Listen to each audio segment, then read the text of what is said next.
I give this to you, let me say that I'm humbled to be in your all's presence, primarily because I'm a neophyte in this church. I'm 5 years a member, and there's so many experiences that I've heard this morning, or this afternoon, I should say almost afternoon, that it's so pleasurable to hear so many good comments about Pastor Phil. I've been with Pastor Phil in Cracker Barrel, believe it or not, a few times.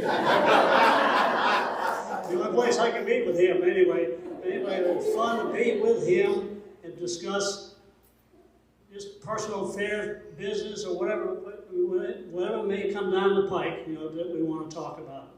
Not obviously everything that's religious, but still just commenting on just being there.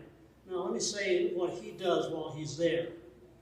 He's there to have breakfast, obviously, like I was with him, but he's there to witness.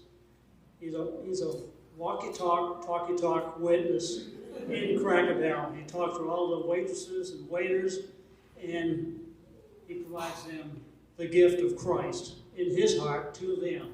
He communicates to them, and it's so pleasurable to me to know that. And as we all have commented here, Phil's never lost for a word. You ask for his comments, he says, "Yes, Tim, yeah, that's fine," but he won't go on with that. He'll just say sentences, probably 3 or 4 minutes of the question I asked him. So I praise Phil for that, and he's such a blessing to me. He's always been a blessing to me since I've been here, and so has Sue. Love your wife, Sue. So unassuming, so humble. It's really a pleasure to know you both and just to embrace you both. And I'll continue to do that. But let me preface my comments before I give something to Phil. I'm going to relate to Jeremiah 29.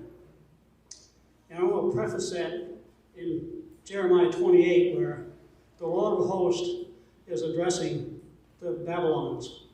The Babylonians who have been in exile for 70 years. That's a long time. I'm not saying Phil's here for 70 years, but I'm going to say something else in relationship to this. The Lord of hosts is witnessing to the Babylonians after they've come out of exile and going back to their original place of Jerusalem. He says in 29:11, I have the plans for you. Now that was so important to me, and so important that I related that, and I praise myself for being able to say to myself, and I hope that y'all will do the same thing to yourselves. I have the plans for you. Now we've all been in situations where, in our lifestyles, where we've transitioned from one vocation to the next, or from one place to the next. So I keep that in my mind. What are the plans you have for me? I say to you, what are the plans that he has for you? So I say that to Phil, and I always sought the Lord. I know the Lord has answered his prayers, and so we wish him well, and wherever he goes and wherever he transitions to, but him and Sue will always be in my heart.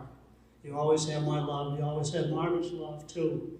It's my lovely wife down there. So anyhow, thank you so much. And I got a presentation from New Colony Baptist Church. It's sort of a small appreciation for his efforts and for what he's done for this church since I've been here.